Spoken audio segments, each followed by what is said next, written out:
আপনারা কি সবাই তৈরি আছেন এই ঢাকা শহরকে দুর্নীতিমুক্ত করতে কাজ করবেন?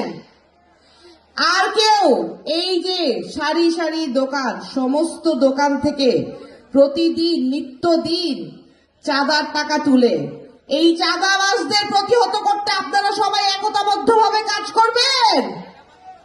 সবাই তৈরি আছেন? স্মরণ করছি 24-এর গণ অভ্যুত্থানে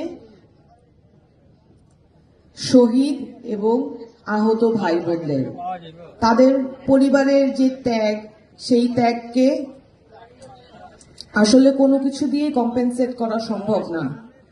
কিন্তু আমরা আমাদের জায়গা থেকে যেই দায় নিয়ে রাজনীতিটা করতে এসেছি, সেই দায়ের জায়গা থেকে প্রতিদিন যে যার জায়গা থেকে যতটুকু সম্ভব শহীদ এবং আহত পরিবারের ভাই বোনদের সাথে যোগাযোগ রক্ষা করবেন। আমাদের ভাইদের মধ্যে একজন আরেকজন নিজের অন্তদলীয় কোন দলে কেউ কাউকে একটা ফুলের টোকা দিয়েছে? আছে? আছে? নাই।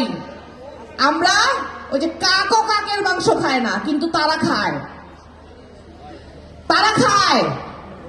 তারা এই চাঁদাবাজির টাকার ভাগের জন্য এক ভাই আরেক ভাইকে মেরে রক্তাক্ত করে দেয়। কিন্তু আমরা প্রশ্ন করলে, আমরা যে আমাদেরকে মানুষ প্রশ্ন করে, এই যে অভ্যুত্থানে এত নারীরা রাজপথে ছিল, সেই নারীরা কোথায়?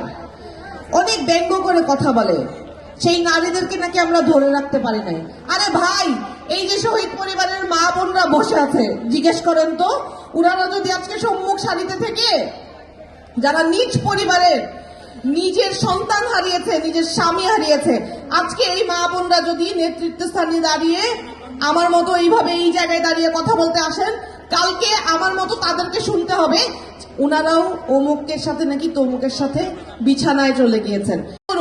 মানুষের উপর জুলুম করেন না, নির্যাতনকারীদেরকে এই বাংলাদেশ আর সহ্য করবে না। এই বাংলাদেশের সবার মুক্তির রাস্তা এই ছাত্র জনতা দেখিয়ে দিয়েছে।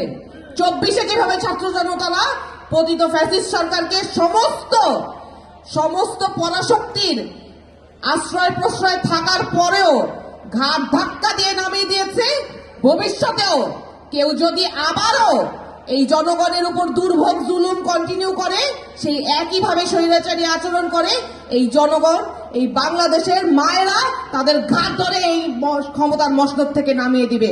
লিখে রাখেন।